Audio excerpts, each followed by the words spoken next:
You know that sound when a bulldozer's blade scrapes against fired clay?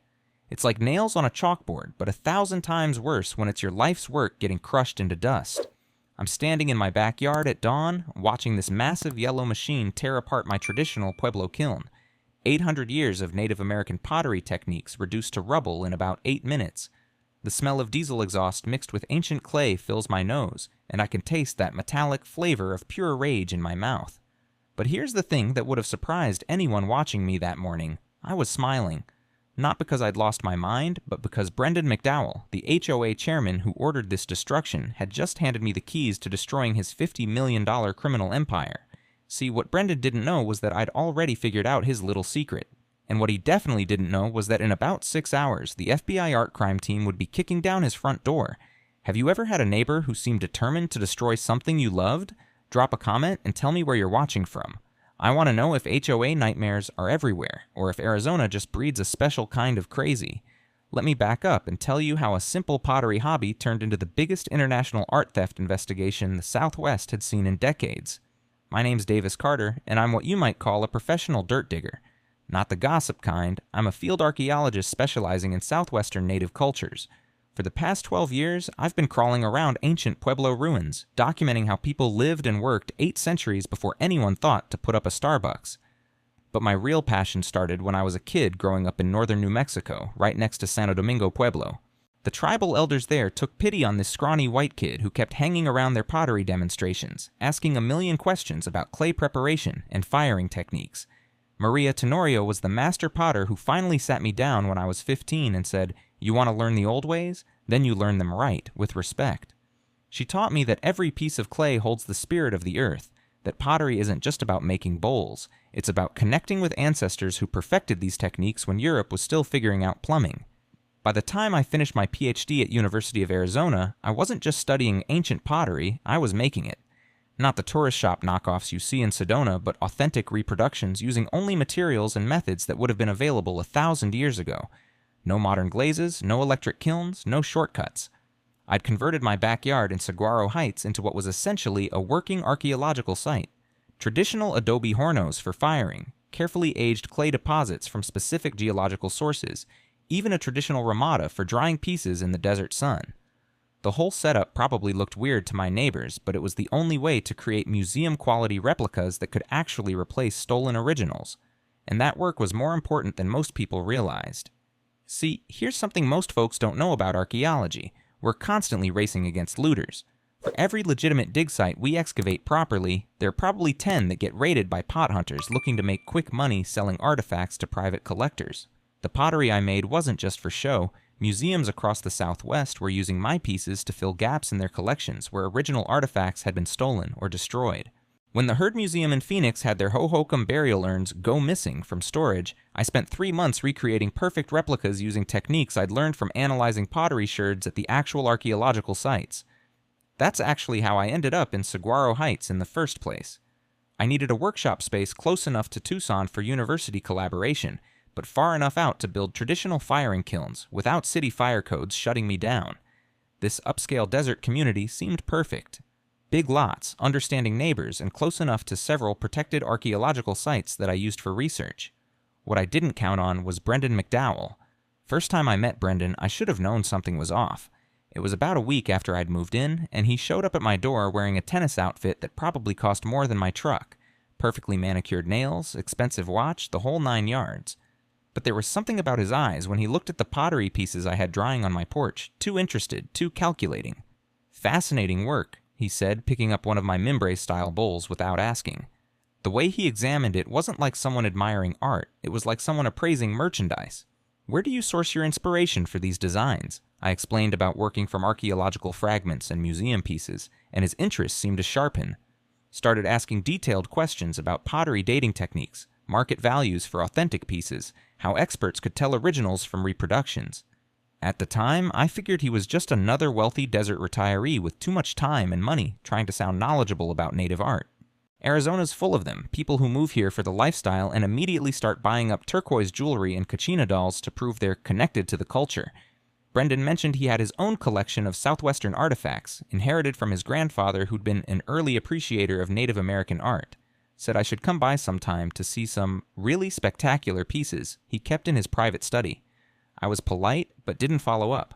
In my line of work, you meet a lot of collectors, and there's usually something uncomfortable about the conversation. These are cultures that consider their pottery sacred, not decorative. Every piece was made for a specific purpose: water storage, food preparation, ceremonial use. Seeing them lined up on someone's mantelpiece like trophies always rubbed me wrong. But Brendan seemed harmless enough, just another well-meaning dilettante. Boy, was I wrong about that. The first HOA complaint showed up about 3 months after I'd settled in. Professional letterhead, formal language, the whole bureaucratic treatment. The letter informed me that my unauthorized archaeological excavation activities were in violation of the community's residential use guidelines. Excavation activities? I was mixing clay in some shallow pits and firing pottery in a traditional adobe oven. The same techniques people had been using in this exact area for centuries before anyone thought to build million-dollar houses here. I figured it was just a misunderstanding. HOA boards love their rules, and sometimes they get overzealous about enforcing them. I called Brendan's office, turns out he was the board chairman, and left a polite message explaining that I wasn't running any kind of excavation, just maintaining a traditional craft workshop. The response came back in writing within 2 days. Apparently, my clay extraction pits constituted unpermitted soil disturbance. My firing kiln was a fire hazard in desert conditions, and the whole operation was incompatible with the residential character of the community. They were giving me 21 days to remediate the violations, fill in the clay pits, tear down the kiln, and return my property to acceptable landscaping standards. That's when I realized this wasn't about HOA guidelines at all. See, around the same time I got that first violation notice, something interesting had happened at the university. Dr. Sarah Chen, one of the curators at the Arizona State Museum, had started bringing her graduate students to my workshop for hands-on demonstrations of traditional pottery techniques. Word was getting out in the archaeological community about what I was doing. The Smithsonian had contacted me about consulting on a major Native American pottery exhibition. The National Park Service was interested in having me develop educational programs for visitor centers at archaeological sites. Suddenly, my little backyard workshop was attracting attention from legitimate archaeologists, museum professionals, and federal cultural preservation specialists. People who knew the difference between authentic traditional crafts and tourist shop knockoffs. People who might recognize stolen artifacts if they saw them. The harassment escalated quickly after that. The 21-day compliance period became a daily countdown of increasingly aggressive enforcement actions. First came the formal violation notices, $500 per day in fines that would accumulate until I achieved compliance. Then Brendan started getting creative. Anonymous complaints to the county fire department about unsafe burning practices. Reports to the environmental health department about soil contamination from clay processing. Even a complaint to animal control claiming I was harboring dangerous desert wildlife in my clay pits. Every single complaint was investigated, of course. That meant county inspectors tramping through my workshop at random times, disrupting my work, forcing me to explain traditional pottery techniques to bureaucrats who thought authentic meant anything older than last Tuesday. The fire department inspector was actually pretty reasonable once he saw what I was doing. Traditional Pueblo hornos had been used safely for centuries, and mine was built with proper clearances and fire safety measures. But each inspection meant I had to shut down firing operations for days while paperwork got processed. The environmental complaints were more serious. Somehow, Brendan had convinced county officials that my traditional clay preparation methods constituted unpermitted industrial soil processing. They wanted environmental impact studies, groundwater contamination assessments, the whole regulatory nightmare. I spent more time dealing with compliance paperwork than actually making pottery. Every time I thought I'd satisfied one requirement, 2 more would appear. It was bureaucratic warfare, designed to make continuing my work so expensive and time-consuming that I'd just give up and move somewhere else. But here's the thing about archaeologists. We're stubborn. We spend years digging through dirt and broken pottery shards because we believe the past matters. We don't give up just because something gets difficult. And I was starting to get suspicious about why Brendan was working so hard to drive me out of the neighborhood. The breakthrough came when I was sourcing clay for a particularly challenging project. The Hopi Cultural Preservation Office had asked me to recreate some ceremonial vessels for a repatriation ceremony, sacred pottery that would be returned to ancestral burial sites where the originals had been stolen decades ago. This was serious sacred work. The tribal elders had blessed the project, and I was using clay from specific locations that had cultural significance, but I needed to test different clay bodies to match the exact composition of the original pieces. That meant driving around to various geological sites, collecting small samples, and documenting the mineral content and firing characteristics of each source.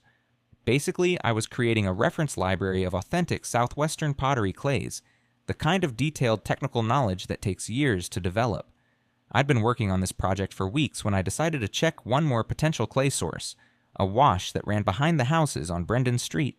The geological survey map suggested it might have the right mineral composition, and it was close enough to several documented archaeological sites to be historically accurate. I parked on the public access road and hiked into the wash with my sampling tools. Just basic field gear, soil auger, collection bags, pH testing kit. Nothing that would disturb the landscape or cause any environmental damage. But as I was working, I noticed something interesting about the back of Brendan's house. He'd built a substantial addition that wasn't visible from the street, what looked like a climate-controlled storage building with serious security features. Motion sensors, reinforced doors, the kind of setup you'd use for valuable inventory. That got my attention because most people in Arizona don't need that level of environmental control for normal storage. The desert climate is naturally dry and stable. You only need that kind of facility if you're storing something that requires museum-quality preservation conditions, something like valuable artifacts. I worked my way closer, staying in the public wash but getting a better angle on the building. Through one of the windows, I could see shelving units lined with what looked like pottery and other artifacts. Even from a distance, I could tell these weren't reproductions or tourist pieces. These were the real deal. Ancient, authentic, and definitely not the kind of thing you'd expect to find in someone's backyard storage building. But what really caught my attention was a set of burial urns displayed on a central table. Large, beautifully preserved vessels with distinctive geometric patterns that I recognized immediately. They were classic Hohokam culture, probably dating from around 1000 CE. Museum-quality pieces that belonged in a major collection. Or more accurately, pieces that had probably been stolen from a major collection.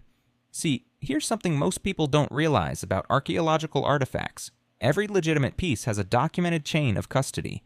Museums maintain detailed provenance records. Legal private collections have paperwork documenting when and how pieces were acquired. If you know what you're looking at, you can usually tell authentic artifacts from fakes and stolen pieces from legitimate ones. And what I was looking at through Brendan's window had all the hallmarks of looted artifacts. Too many high-quality pieces in perfect condition, displayed without proper museum-style conservation measures, stored in a private residence without any visible security documentation. That's when everything started making sense. Brendan wasn't just some wealthy retiree with expensive hobbies, he was running a serious antiquities operation. The antique shop downtown that he supposedly inherited from his grandfather? Probably a front for laundering stolen artifacts. The expensive lifestyle, the aggressive HOA enforcement, the panic about archaeologists coming around my workshop. He was protecting a criminal enterprise. And I was the threat he'd been trying to eliminate. I spent the next few days doing some very careful research. Started with public records, business licenses, property transfers, import, export documentation. Then moved on to professional databases, museum theft reports, FBI art crime team bulletins, international missing artifacts registries. What I found was even worse than I'd suspected. The FBI had been tracking a sophisticated international antiquities smuggling network for the past 5 years. Stolen artifacts from archaeological sites across the Southwest were being sold to private collectors in Europe and Asia, generating millions of dollars in illegal revenue. The operation was complex enough to involve legitimate auction houses, forged provenance documents, and carefully constructed legal facades. But the FBI had never been able to identify the Southwest hub where stolen artifacts were being processed and shipped overseas. Looking at Brendan's setup, I was pretty sure I'd found their missing link. Here's what most people don't understand about art and antiquities crime. It's not just random thieves grabbing valuable objects. It's organized criminal networks that treat cultural heritage like any other commodity. They have sophisticated supply chains, international distribution networks, and enough legitimate business infrastructure to make their operations look legal. The artifacts I'd seen in Brendan's storage building represented decades of systematic looting from protected archaeological sites. Every piece was sacred to some Native American community, irreplaceable cultural heritage that had been turned into merchandise for wealthy collectors who didn't care about its spiritual significance. But I also knew I couldn't just call the police and expect them to take my word for it. I needed evidence. Real documentation that would convince federal investigators to take action. That's where my professional background became crucial. As a field archaeologist, I had access to databases and documentation that most people never see. I could cross-reference artifact descriptions with theft reports, compare pottery styles with documented archaeological site inventories, even analyze photographic evidence to identify specific pieces that had been reported missing. More importantly, I had relationships with museum curators, tribal cultural officers, and federal preservation specialists who could verify my findings. If I was going to build a case against Brendan's operation, I needed to do it right. I started with the Hohokam burial urns I'd seen through his window. Those distinctive geometric patterns weren't just decorative, they were cultural markers that could identify which specific archaeological site the pieces had come from. Different Pueblo communities had different traditional designs, and an expert eye could trace individual pieces back to their original cultural context. I pulled up the digital archives from the Arizona State Museum and started comparing. Within a few hours, I'd found matches, 3 burial urns that had been reported stolen from a protected site near Phoenix in 2019, 2 more that matched pieces that had gone missing from the Heard Museum's storage facility. But that was just the beginning. I spent the next week systematically documenting everything I could see in Brendan's storage building. Long-lens photography from public land, detailed sketches of pottery patterns, even spectrographic analysis of clay composition from samples I collected in the wash behind his house. What emerged was evidence of the most sophisticated antiquities smuggling operation the Southwest had ever seen. Brendan wasn't just stealing random artifacts, he was systematically targeting specific types of pottery and cultural objects that had high value in international markets. Perfectly preserved burial vessels, ceremonial pieces with intact paint, rare design variations that serious collectors would pay premium prices to acquire. Even more disturbing, he seemed to have detailed knowledge about which museums and archaeological sites had inadequate security. The theft patterns suggested inside information about storage procedures, shipping schedules, even personnel changes that would create opportunities for systematic looting. This wasn't opportunistic crime. This was cultural genocide carried out with business plan efficiency. But the most important discovery came when I started tracing the financial connections. Brendan's antique shop was just one of several businesses connected to the same shell company. There were auction houses in Santa Fe, galleries in Scottsdale, even a cultural consultation firm that worked with private collectors to authenticate their acquisitions. The whole network was designed to take stolen Native American artifacts and give them legitimate-looking documentation that would allow them to be sold legally in international markets. Once a piece had been laundered through this system, it could be auctioned at major houses in New York or London without raising suspicions. At that point, I knew I was in over my head. This wasn't something I could handle with local law enforcement or even university authorities. This required federal intervention, and it required expertise in international art crime that I didn't have, but I knew someone who did. Agent Sarah Martinez had been with the FBI art crime team for 8 years, specializing in Southwest Native American artifact trafficking. I'd worked with her before on a case involving stolen petroglyphs, and she'd always emphasized that the Bureau needed more cooperation from academic archaeologists to combat cultural heritage crime. When I called her office and explained what I'd discovered, her reaction told me everything I needed to know about how serious this was. Davis, I need you to stop investigating immediately. Don't go near that property again, don't take any more photos, and definitely don't confront this guy directly. If what you're describing is accurate, we're looking at a major criminal organization, and these people can be dangerous when they feel threatened. She was right, of course. I'd been so focused on documenting the artifacts that I hadn't really considered what Brendan might do if he realized I was onto him. Art smugglers don't stay in business by being nice to people who threaten their operations. But Sarah also confirmed what I'd suspected. The FBI had been trying to crack this network for years without success. My evidence could be the breakthrough they'd been waiting for. We'll need detailed documentation of everything you've observed, and we'll need you to testify about your expert analysis of the artifacts. But we'll also need to set up controlled surveillance to gather evidence that will hold up in federal court. That meant working with FBI agents to document Brendan's operation properly. Hidden cameras, intercepted communications, financial transaction monitoring, the kind of comprehensive investigation that takes months to develop and requires careful coordination with international law enforcement. Meanwhile, I had to continue my normal life as if nothing had changed. Keep dealing with HOA harassment, keep working on my pottery projects, keep pretending I didn't know that my neighbor was running a $50 million criminal enterprise. That was the hardest part, acting normal when I knew what was really happening. The HOA pressure kept escalating. Brendan had apparently decided that legal harassment wasn't working fast enough, so he started getting more creative. Suddenly, county health inspectors were showing up to investigate unsanitary clay processing conditions. Fire marshals wanted detailed engineering analyses of my traditional kiln construction. Even the Postal Service got involved, claiming that my pottery shipments to museums required commercial packaging standards. Every single complaint was bogus, but each one required time and money to resolve. I was spending more on legal fees and compliance costs than I was making from pottery sales. The bureaucratic warfare was designed to bankrupt me into giving up, but the worst part was what it was doing to my relationship with the tribal communities I worked with. The Hopi Cultural Preservation Office had been planning that repatriation ceremony for months. Sacred pottery vessels were going to be returned to ancestral burial sites, completing spiritual obligations that had been interrupted when the original pieces were stolen decades ago. My ceramic recreations were central to the ceremony. These weren't just art pieces, they were sacred objects that would allow tribal elders to complete burial rites for their ancestors. The cultural and spiritual significance was profound, and the timing couldn't be delayed without disrupting seasonal ceremonial cycles. But with county inspectors shutting down my kilns every few days, I couldn't maintain the consistent firing schedule needed to complete the vessels on time. The clay bodies required specific temperature cycles, and interrupting the process would mean starting over with new pieces. I finally had to call the tribal cultural officer and explain that I might not be able to deliver the ceremonial pottery on schedule. That conversation was one of the hardest I'd ever had as an archaeologist. Davis, these ceremonies connect us with our ancestors. When burial objects are stolen, it breaks the spiritual connection between the living and the dead. Your work helps heal that break. But if the ceremony can't happen on the traditional calendar, we lose another year. The weight of that responsibility was crushing. Here I was, supposedly preserving Native American cultural heritage, but my work was being sabotaged by a criminal who was profiting from destroying that same heritage. That's when I decided I couldn't wait for the FBI investigation to play out. I had to find a way to protect my workshop and complete the ceremonial pottery, even if it meant taking some risks. The solution came from an unexpected source: federal historic preservation law.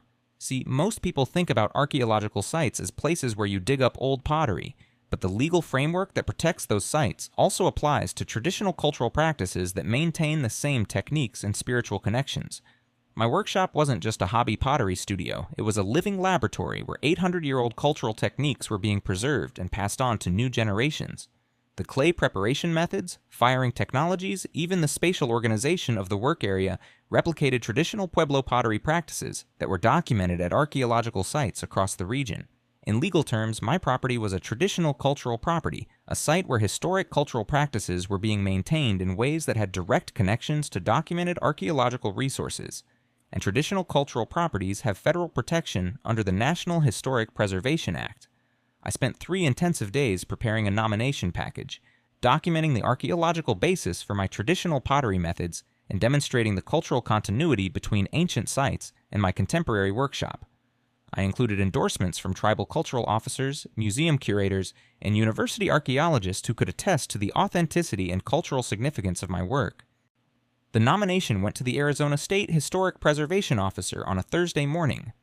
By Friday afternoon, I had preliminary approval for emergency historic designation, which immediately triggered federal protection protocols.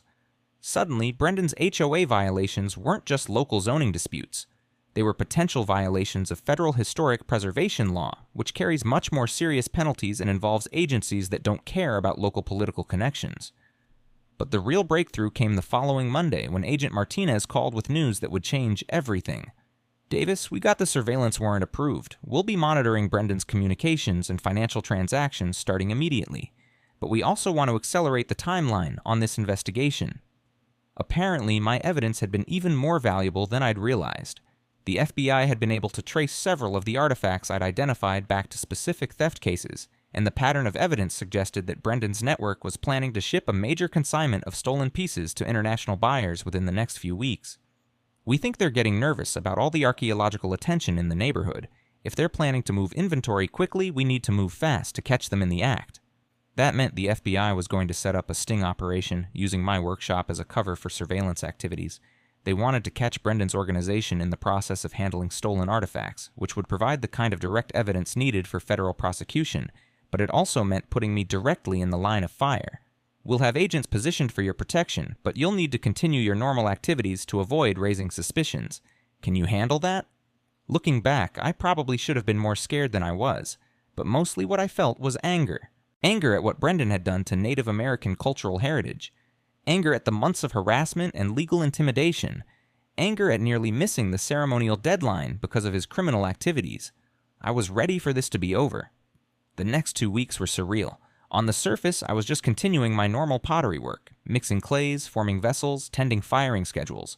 but I was also wearing a wire, documenting every interaction with HOA officials, and reporting regularly to federal agents who were monitoring Brendan's activities from surveillance positions around the neighborhood. The psychological pressure was intense. Every time Brendan showed up at my property with another compliance notice, I had to act like a frustrated homeowner instead of someone who knew he was talking to a federal criminal.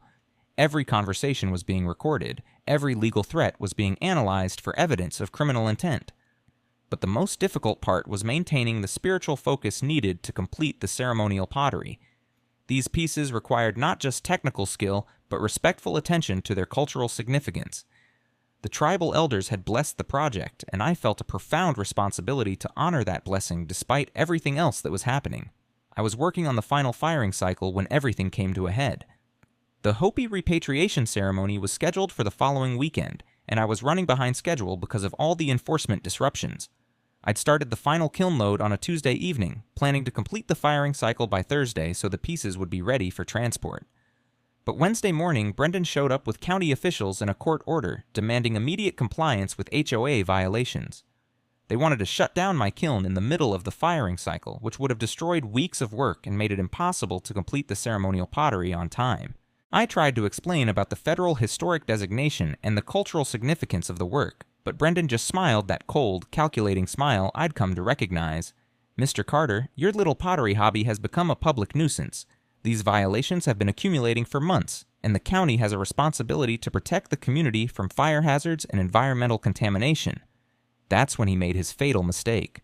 As we were standing in my workshop, arguing about compliance deadlines and federal protection status, Brendan's attention wandered to the pottery pieces I had drying on traditional wooden racks. But instead of looking at them like someone who was annoyed by a neighbor's hobby, he examined them with the focused intensity of an expert appraiser. He picked up one of the ceremonial vessels I'd created for the repatriation, a water jar with traditional Hopi cloud and rain patterns, and turned it over to examine the base. The way he handled it, the specific areas he focused on, even the questions he asked about clay composition and firing techniques, revealed knowledge that went far beyond casual interest. This wasn't someone who was bothered by a neighbor's pottery hobby. This was someone who understood the technical details of ancient ceramic production, someone who knew what features to look for when evaluating authenticity and market value, someone who had extensive professional experience handling stolen Native American artifacts. But what really gave him away was his reaction to the traditional firing setup. Most people who complain about fire hazards focus on obvious safety issues, clearances from structures, combustible materials, ventilation concerns. Brendan went straight to technical details about reduction firing atmospheres and temperature control methods that only a serious ceramics expert would know about. He wasn't worried about fire safety. He was worried about someone else in the neighborhood who understood traditional pottery production well enough to recognize authentic artifacts when he saw them. At that moment, I realized that Agent Martinez had been right about the timeline pressure. Brendan wasn't just trying to drive me out of the neighborhood anymore. He was actively scouting my operation to assess how much of a threat I really represented, and based on the way he was looking at my ceremonial pottery, he'd figured out that the threat was very real indeed. The confrontation escalated quickly after that. When I refused to shut down the kiln in the middle of the firing cycle, Brendan started making threats that went well beyond normal HOA enforcement. He talked about having my property condemned, about reporting me to federal agencies for environmental violations, even about having my university employment investigated for ethics violations. But the threat that really caught my attention was much more personal. "Mr. Carter, you seem to have developed some very specialized knowledge about Native American artifacts. I hope you understand that there are people in the antiquities community who don't appreciate amateurs interfering with serious collecting activities.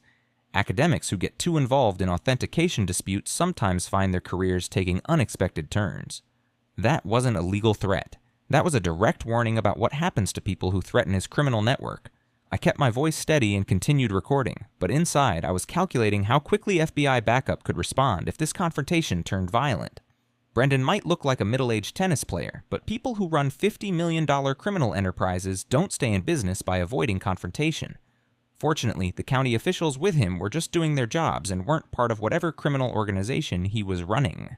Their presence kept the situation from escalating beyond verbal threats, but I could see that Brendan was getting desperate. That desperation became obvious the next morning when I discovered that someone had tried to break into my storage shed during the night.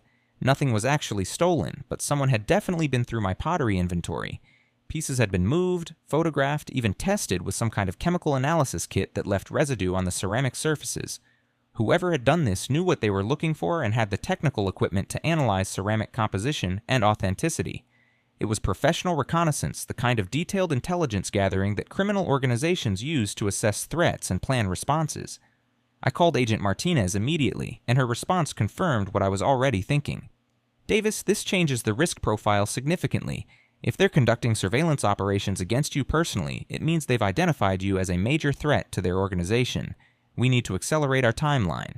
The FBI had been planning to wait until Brendan's network made a major shipment before moving in with arrests. But if they were starting to take direct action against me, it meant they might abandon their current operations and disappear before federal agents could gather enough evidence for prosecution.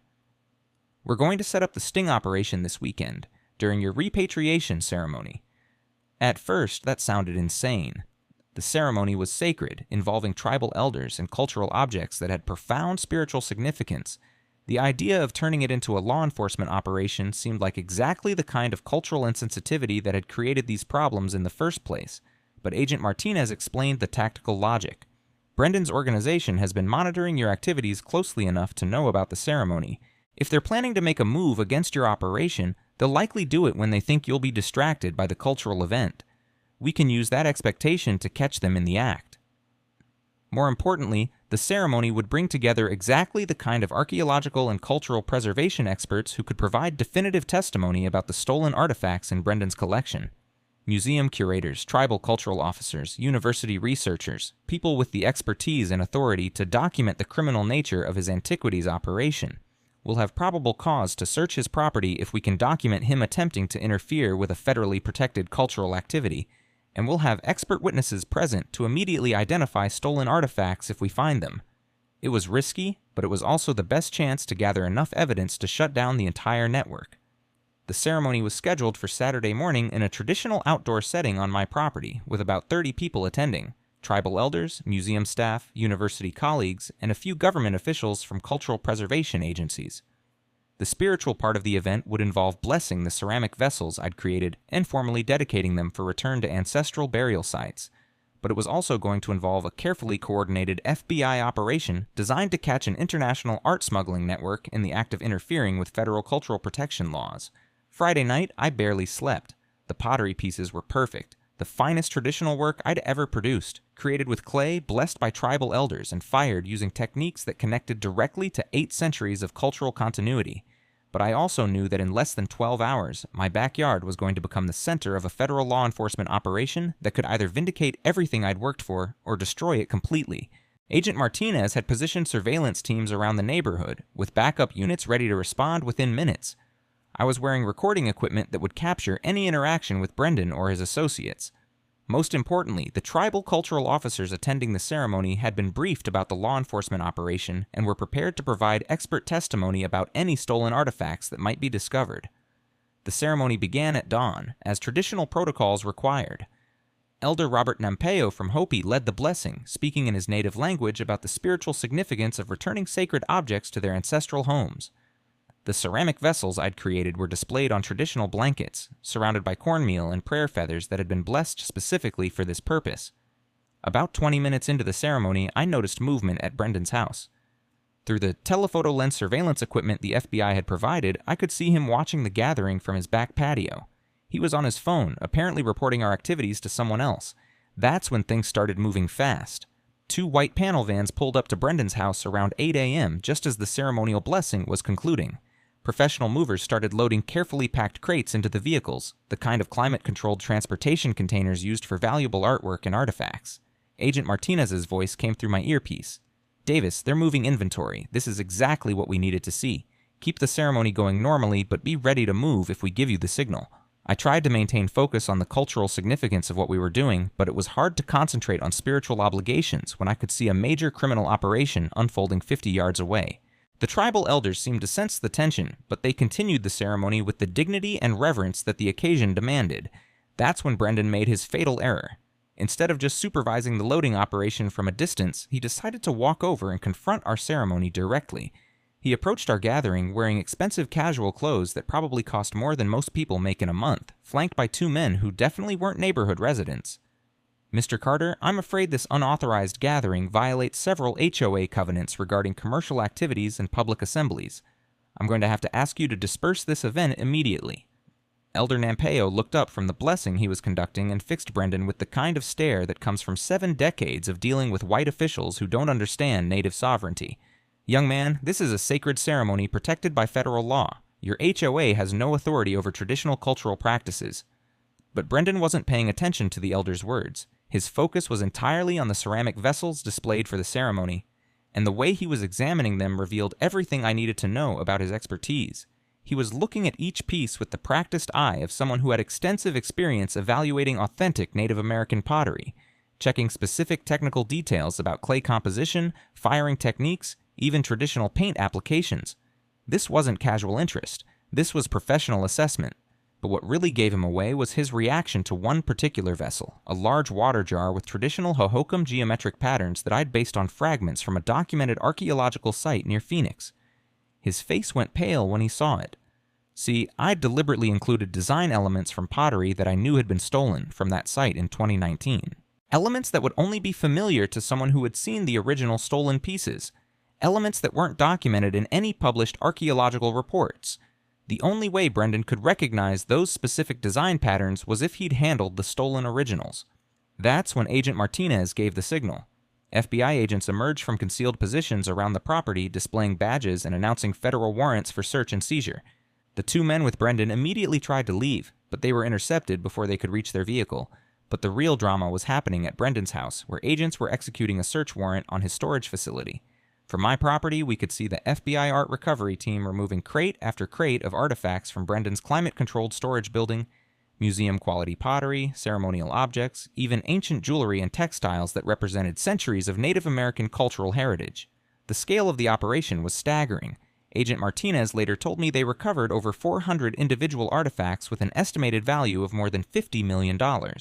Pieces that had been stolen from archaeological sites across the Southwest, removed from museum collections, even taken from private tribal ceremonial grounds. But the most damning evidence was the documentation they found in Brendan's house. He'd kept detailed records of every transaction, including photographs of stolen pieces, authentication reports from corrupt experts, and correspondence with international buyers who were paying premium prices for anonymous collection artifacts. The business records revealed a sophisticated criminal network that spanned 3 continents. Stolen Native American artifacts were being sold to private collectors in Europe and Asia through a network of shell companies and corrupt auction houses. The profits were laundered through legitimate antique businesses, creating a pipeline that could turn sacred cultural objects into untraceable offshore bank accounts. Brendan's operation was just the southwest hub of an international cultural heritage trafficking network that the FBI had been trying to crack for over a decade. But what really sealed his fate was his reaction to being arrested. Instead of maintaining the pretense that he was just an innocent HOA chairman, Brendan immediately started trying to negotiate. He offered to provide information about other trafficking networks, to identify corrupt museum officials who had facilitated thefts, even to help recover artifacts that had already been sold to international buyers. In other words, he confirmed that he was exactly the major criminal that the FBI had suspected. The tribal elders who had come for the repatriation ceremony ended up witnessing the recovery of sacred objects that their communities had been searching for years. Elder Nampeo identified several pieces that had been stolen from Hopi ceremonial sites, including burial vessels that were supposed to have been destroyed in museum storage accidents. "These pieces carry the spirits of our ancestors," he told the FBI agents. "When they are stolen, it breaks the connection between the living and the dead. Today, we begin to heal that break." The ceremony concluded with a modified blessing that included prayers for the recovered artifacts and gratitude for the justice that was finally being served. It wasn't the ceremony we had originally planned, but it had a spiritual significance that none of us could have anticipated. The legal aftermath was swift and comprehensive. Brendan was charged with violating the Archaeological Resources Protection Act, the Native American Graves Protection and Repatriation Act, and federal laws against trafficking in stolen cultural property. The charges carried potential sentences of up to 25 years in federal prison. But more importantly, the FBI was able to use his detailed business records to trace the entire international trafficking network. Within 6 months, agents had arrested co-conspirators in 12 states and 4 countries, recovering thousands of stolen artifacts and shutting down auction houses that had been laundering cultural heritage crimes for decades. The financial impact was devastating for everyone involved in the network. Brendan's assets were frozen pending restitution proceedings, including his house in Saguaro Heights. The antique shops and galleries that had been fronting his operation were closed by federal marshals. Even legitimate collectors who had unknowingly purchased stolen pieces faced lawsuits demanding return of the artifacts. But the most satisfying outcome was what happened to my pottery workshop. The federal historic designation that had protected my property during the HOA harassment became permanent, recognizing my workshop as a traditional cultural property with national significance. The National Park Service provided grant funding to expand the educational programs, and the Smithsonian offered a partnership to document traditional pottery techniques for their cultural preservation archives. More importantly, tribal communities across the Southwest now had a legitimate source for replacement pottery when stolen originals couldn't be recovered. Museums could fill gaps in their collections with authentic reproductions instead of leaving empty displays that reminded visitors of cultural heritage crimes. The repatriation ceremony that had started this whole confrontation was completed the following spring, with ceramic vessels that carried the blessings of traditional techniques and the satisfaction of justice served.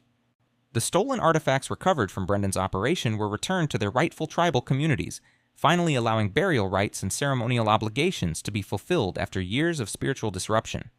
Brendan himself received a sentence of 18 years in federal prison, with restitution requirements that effectively guaranteed he would never profit from cultural heritage crimes again.